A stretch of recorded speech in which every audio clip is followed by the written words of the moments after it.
Once upon a midnight dreary, while I pondered weak and weary over many quaint and curious volume of forgotten lore, while I nodded near napping, suddenly there came a tapping.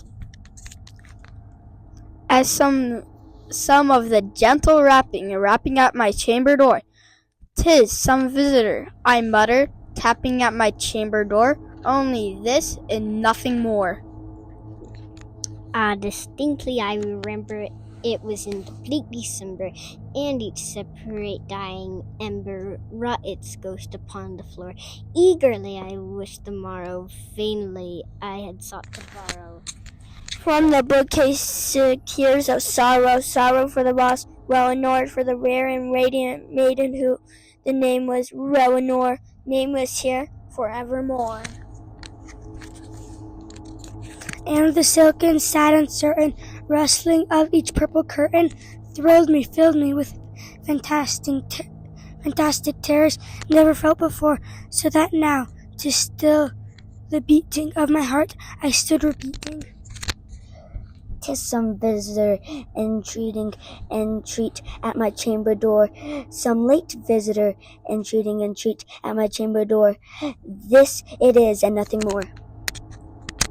Presently my soul grew stronger, hesitating then no longer. "Sir," said I, "or madam, truly your forgiveness I implore. But the fact is, I was napping, and so gently you came rapping."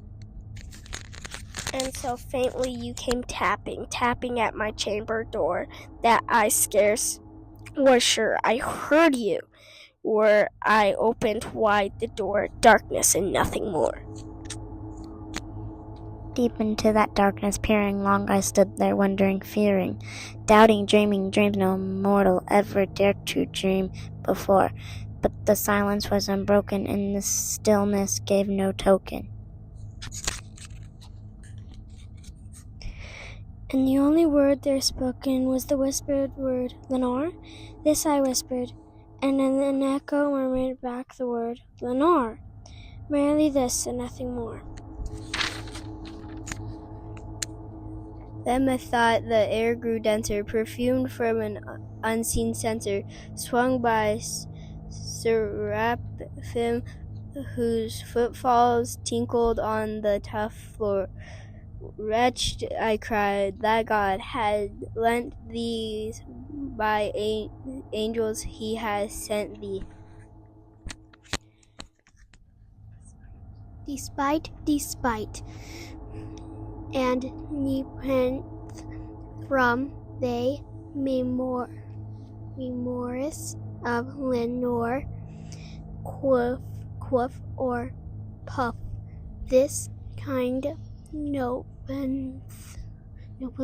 and forget this loss ne'more. Quoth the raven, nevermore. "Prophet," I said, "these things of evil, prophet still, if bird or devil, whether 10% or whether tempest, tossed thee here adore, docile, yet all adore on this desert and land enchanted. On this home by horror haunted, tell me truly, I implore, is there balm in Gilead? Tell me, I implore. Quoth the raven, nevermore. "Prophet," said I, "thing of evil, prophet still, if bird or devil, by that heaven that bends above us, by that God we both adore, tell the soul with sorrow laden, if within the distance, Aden." "It shall clasp a saint and maiden, on the angel's name Lenore. Clasp a rare raven maiden, or the angel's name Lenore. Quoth the raven, nevermore." Be that word or sign of parting, bird or fiend, I shrieking upstairs, get thee back into the tempest in the night's Plutonian shore. Leave no black plumes as a token that lie the soul hath spoken. Leave my loneliness unbroken. Quit the bust above my door.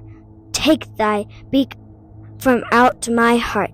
Take thy form from off my door. Quoth the raven, no, nevermore.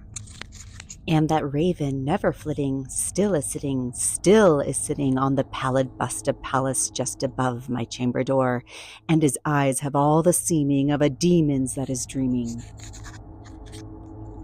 And the lamplight o'er him streaming throws his shadow on the floor, and my soul from out that shadow that lies floating on the floor shall be lifted nevermore.